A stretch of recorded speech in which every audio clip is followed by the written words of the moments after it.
A very good evening and welcome to Network. My name is Siphumelele Zondi. PwC released a report that suggests that newspaper readership is growing.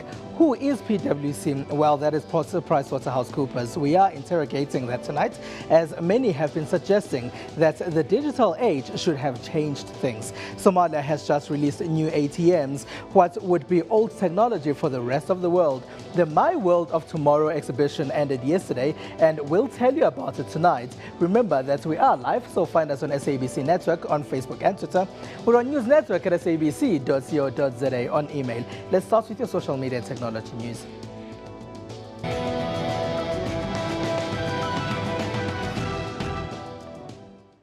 If you're wondering what the future of shopping, entertainment and technology looks like, then My World of Tomorrow is the expo you should have visited. Different exhibitors came under one roof in the Sandton Convention Center to showcase their ideas of the future. Boitumelo Kasa had a lot of fun there. I'm not the one who enjoys trying on different clothes, which could lead to hours in the shops. So it was great to see that My World of Tomorrow had this digital shopping feature, which I'd love to see in the shop soon.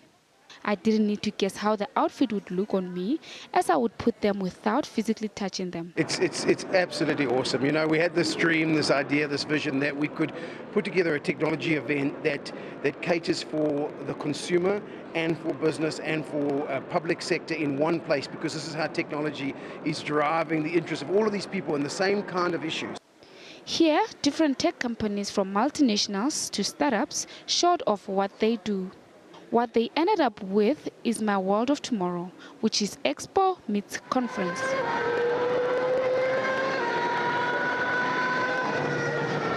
If you're a massive gamer, then you would probably love this Formula One simulation car. Over at the conference site, keynote speakers were there to share their experiences. One of them was Rapelang Rabani from Rekindle Learning. In our company, we really try to seek or ensure that we apply very good or tested learning methodologies and pedagogies that are implemented in software and then yield or help yield higher sort of learning outcomes. You use it really then as a tool to help close a misunderstanding or a knowledge gap that you might have on a particular subject. It doesn't penalize you for getting things wrong. It gives you space to really just take the time to master the content at your own pace and adapt to how you're performing. Business Connections had a booth dedicated to the memory of the late CEO, Benjamin Mopatlane. The Benjamin Mopatlane Foundation was established in his honor. In the last week, we've been hearing reports that South Africa's government could be planning to sell its stake at Vodacom. Vodacom is South Africa's biggest mobile phone operator. The government stake is worth 28 billion rand. Vodacom is largely owned by Vodafone, a British telecommunications company. Trade Union Solidarity says it will take legal action against Telkom should the state-owned enterprise retrench staff members. Telkom has given retrenchment notices to 105 employees. The union has asked the landline phone operator to retract those notices. Telkom refused, saying the letters had been issued as part of a legitimate process.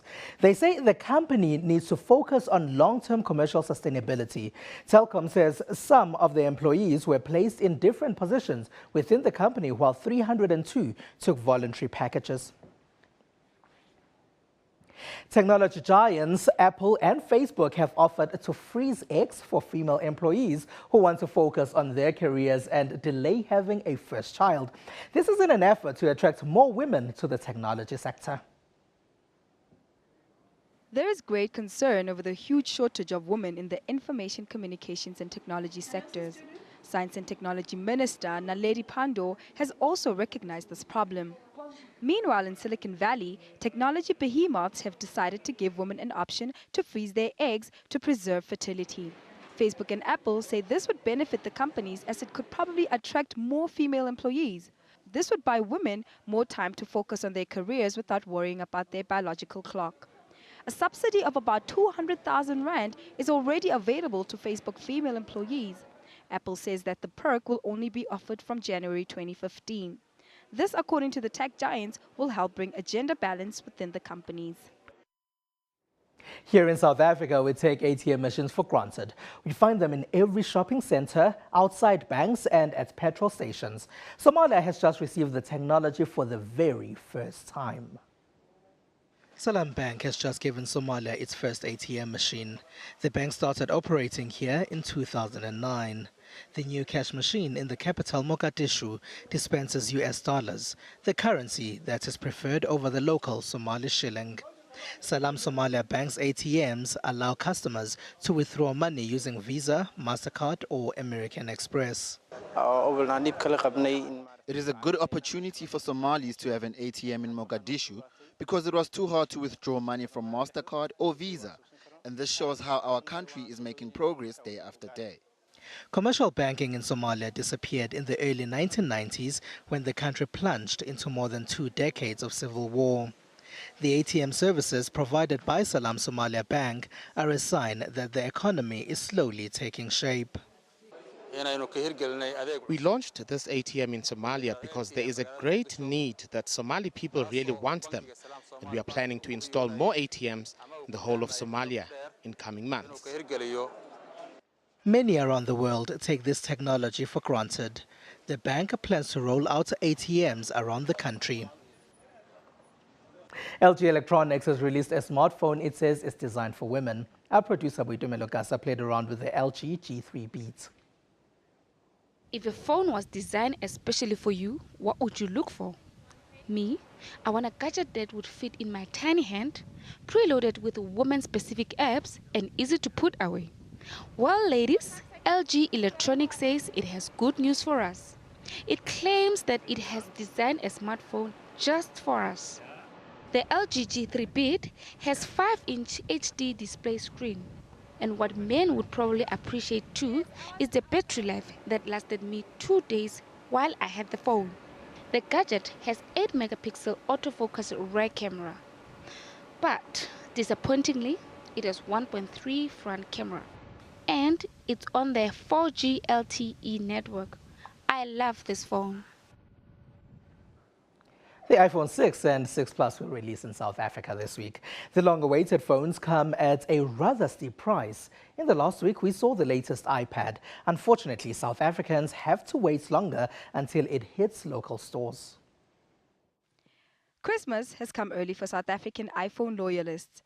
The iPhone 6 and its phablet version, the 6 Plus, will be launched in the country on October 24th. South Africa's network operators have now opened pre-order registrations to customers. The prices of the phones are not exactly for the ones living on a tight budget. The cheapest, a 16GB iPhone 6, will go for about 12,500 Rand. The 128GB phone will cost the buyer about a good 17,000 Rand. Apple Inc. has been on a good launching appetite these past few months. The company has unveiled the latest iPad, the iPad Air 2, on Thursday, October 16th.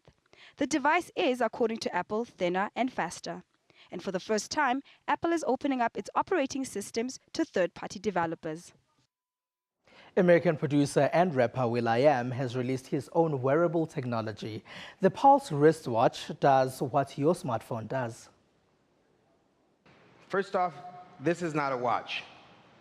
will.i.am is best known for his creativity in the studio and as the frontman for the group The Black Eyed Peas. But the musician is not just producing music anymore. He is a tech enthusiast, developer, and entrepreneur. The self-proclaimed Geekabee was a founding shareholder in Beats Electronics, which was recently acquired by Apple for a staggering $3 billion. The 7-time Grammy Award winner revealed his voice-controlled gadget with cellular connectivity this past Wednesday, October 16, 2014, at the Salesforce Dreamforce conference in San Francisco. The device allows you to either say the name of the contact you wish to dial or manually recite the number. It also allows you to dictate your text messages, emails, or social media posts. The wristband has a built-in screen and keyboard with word prediction. The gadget can accommodate apps and plenty of storage space for your music and doesn't require any tethering, unlike its rivals. This gadget was created to make life easy in the gym or while you are driving. The concept is to provide a hands-free device that you can control with your voice. The device first will be available in the US and then the UK. The price was not yet disclosed. After the break, we'll discuss a report that talks about newspaper growth in this digital era. Find us on SABC Network on Facebook and Twitter, News Network at sabc.co.za on email.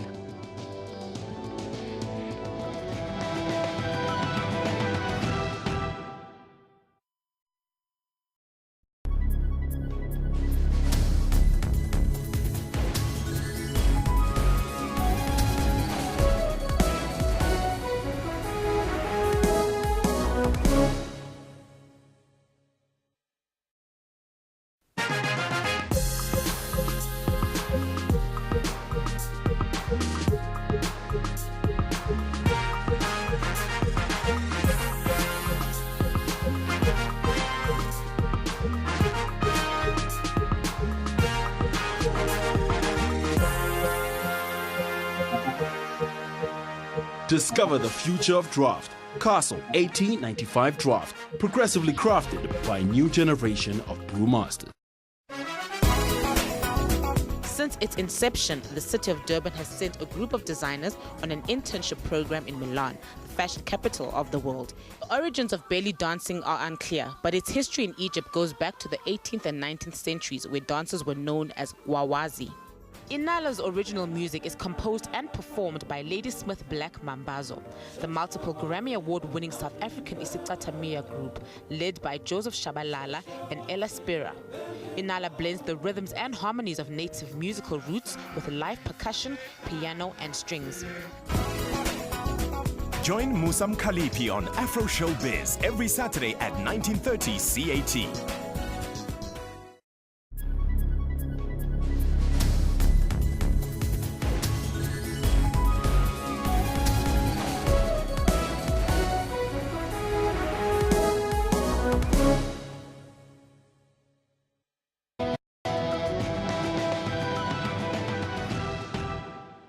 Welcome back. It's SABC Network on Facebook and Twitter. Now, HBO, which is responsible for some of our favorite shows like Game of Thrones and House of Cards, is becoming an online streaming site. Another TV station, CBS, says it's also going to make a similar offering. This is in an effort to gain audiences they've lost to the internet.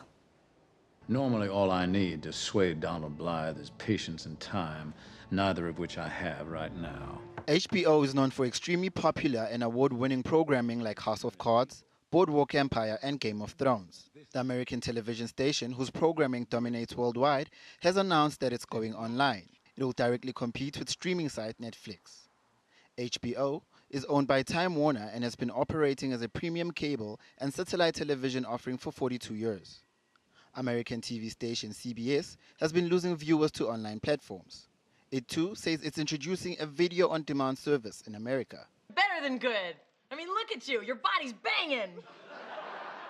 CBS has shows like The Big Bang Theory and NCIS, Naval Criminal Investigative Service. Here at home, we've seen the launch of VD and Node. But some analysts say South Africa's bandwidth problems won't see us reaching America's level of video streaming yet. This is the beginning of a new phase of television, and we definitely are following international trends where people that are connected and have decent broadband at home are either downloading or streaming video on demand. But many don't have fast enough broadband at home. So in South Africa, television will continue to do well for a while to come. While it seems most things are going digital in North America and Europe, new research by PricewaterhouseCoopers, or PwC, suggests that it's not quite the case here at home. In a new report, PwC says South African newspapers are set to maintain strong growth despite many analysts talking about a slowdown because of online platforms. To help us interrogate this further is Jude Mathurin. He is a senior lecturer at the Department of Journalism in the Cape Peninsula University of Technology. He joins us from Cape Town tonight. Hello, and thank you for being a part of our network, Jude. Good to be here. Now, do you agree with this PwC research? I think the PwC paper misses a few beats.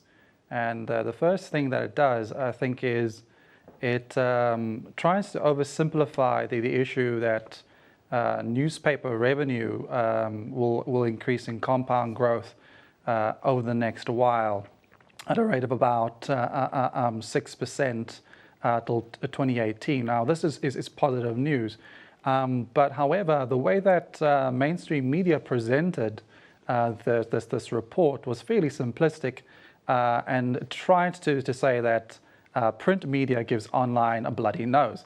Now, here's the actual facts. At the moment, print media is in dire straits. Print newspaper circulation, daily circulation, has been down by 4.5% every year since 2010. Now, if you contrast, for example, the number of daily newspapers sold in the country, which is about 1.6 million, and you look at what the sort of traffic is on websites like Mail and Guardian and News24, those figures in terms of daily unique local browsers by far higher. For example, on Mail and Guardian, Mail and Guardian sells 44,000 copies. But Mail and Guardian has almost 1 million unique browsers. In the case of News 24, you're talking about almost daily 2.3 million unique browsers. So ultimately, digital has more reach. The Stats SA released figures based on its 29 census survey, which showed that up to 40% of South Africa has some kind of internet access.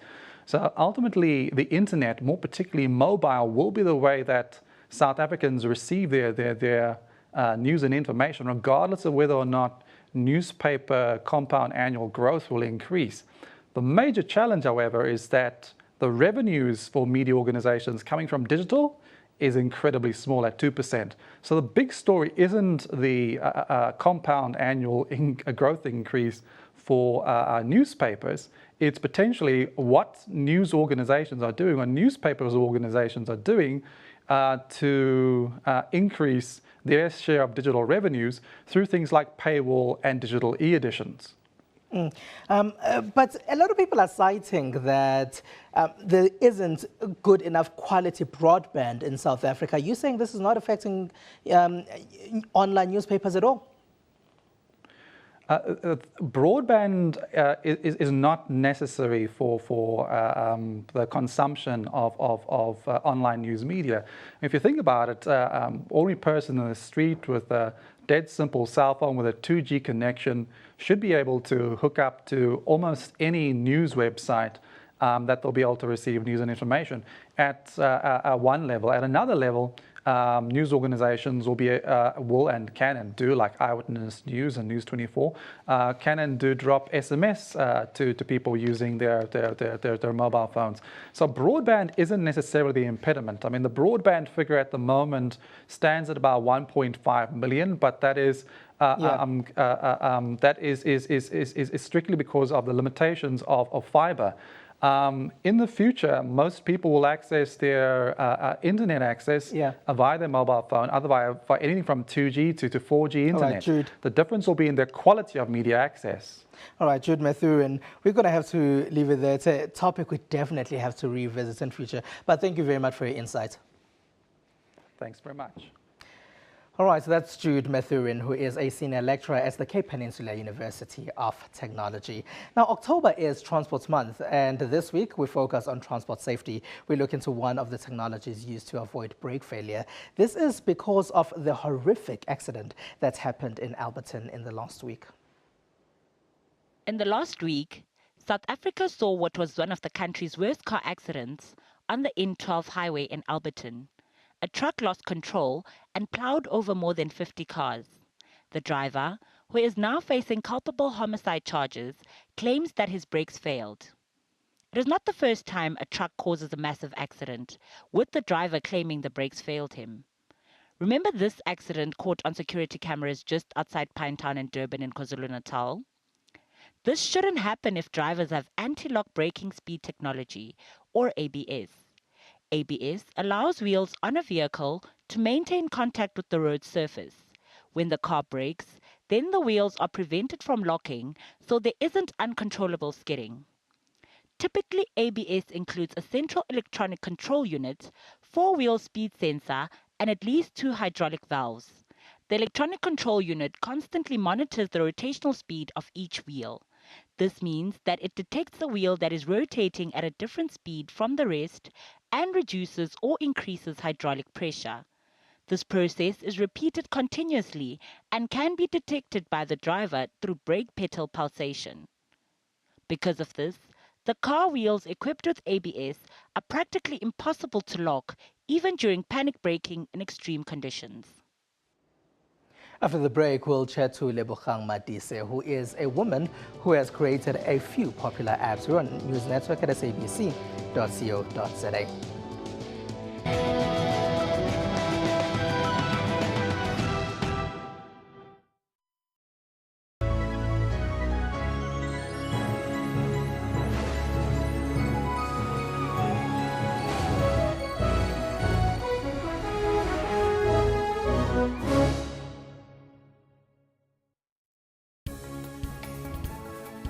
In Parliament, Higher Education and Training Minister Bladen Nzimande has conceded that the bursary scheme is not enough to meet the growing demand from students. Funding for universities is not enough.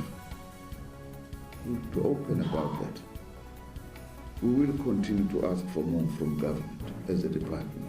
We've always said that the NSFAS budget must be 16 billion rand and that no qualifying student must be prevented from studying just because they cannot afford to do so. There's been concern about citrus exports to Europe and investment contracts. There are more opportunities for us to sell sugar, wine, ethanol, some fruit products than we had before, and that could create jobs. That's business news, weekdays at 6 p.m. on SABC News.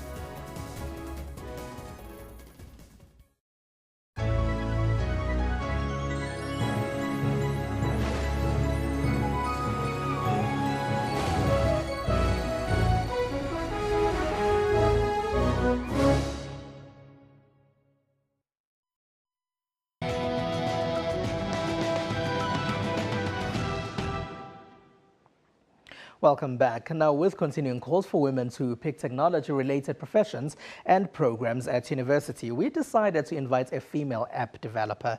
Lebogang Madise is with the Microsoft App Factory.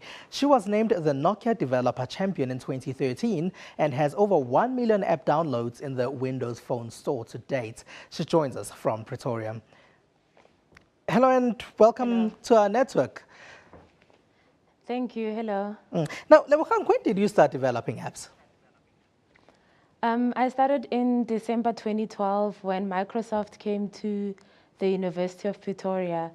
But my first app only got published in about 2 weeks after that. Yeah. Now, what were you studying at the University of Pretoria? I was studying BSc Computer Science.